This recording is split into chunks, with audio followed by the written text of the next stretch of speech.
Hi, I'm Chris Lemons from Vanderbilt University, and I am here to introduce you to the paper called SMART RTI, a next-generation approach to multi-level prevention by Doug Fuchs, Len Fuchs, and Don Compton. So in this paper, the authors offer suggestions for improving both the efficiency and effectiveness of multi-tiered systems of support, or RTI models.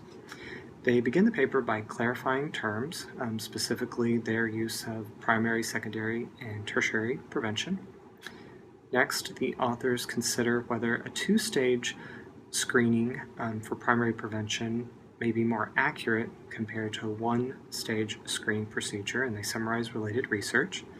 The authors next ask whether all students should be required to move lockstep through the various levels of RTI. So should all students be required to do primary then secondary prevention before they receive tertiary intervention, or could it be more beneficial to these students if they're fast-tracked to tertiary prevention, or for a subset of those students to be fast-tracked? And again, they summarize some relevant research. The next section of the manuscript addresses tertiary prevention, and this is the section of the manuscript that is most closely associated with the work of NCLII. Here, the authors present an argument as to why they believe that special education should play the role of tertiary prevention in RTI models. As you're reading this section, carefully consider the rationale the authors provide and reflect on the various analogies they make to medical care, namely the idea that tertiary prevention is one part of a comprehensive approach to healthcare, and that the goal of primary and secondary prevention in medicine is to reduce, but not eliminate, the need for intensive prevention. The authors go on to describe the type of instruction that they should be provided in tertiary intervention or special education, namely experimental teaching or data-based individualization, also known as DBI. DBI is one approach to intensive intervention that will be more deeply explored in Module 2. The authors conclude the paper with 3 questions. So 1, is tertiary prevention necessary? 2, if so, how is this currently being implemented? And 3, what role, if any, should special education play in the delivery of tertiary prevention? So the reason that we selected this article for Module 1 is that it situates the need for intensive intervention in the broader school context by making connections with RTI. It also highlights a rationale for providing more intensive intervention through special education services, and makes an argument for why it's important for special education to be connected to the broader RTI model. It also describes one approach to intensive intervention that is backed by substantial empirical evidence, that being DBI, and we think that's a good introduction to intensive intervention to summarize that model for you. Finally, we select this article because authors present a well-reasoned justification for why the needs of many children and adolescents with disabilities will not be adequately addressed in an instructional system in which special education is restricted to delivering accommodations as a means to granting access to the general education curriculum.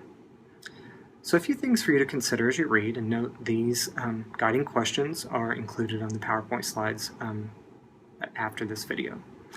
So 1, the manuscript is primarily focused on academic intervention. So as you read, consider how the author's suggestions may also apply to students in need of behavioral intervention. 2, the author suggests that a 2-stage screening process and a method to fast-track some students directly to tertiary prevention may enhance current RTI models. So first, consider the potential benefits of these suggestions. Then also reflect on the potential challenges each may represent to schools who are attempting to integrate these ideas into their current RTI models. 3, the authors indicate that some people believe that the role of RTI is to eliminate the need for special education. In other words, the belief that if we provide our highest quality primary and secondary prevention, that will solve the needs of virtually all students. So consider your thoughts on this issue, and then reflect on how this issue would impact special education policy.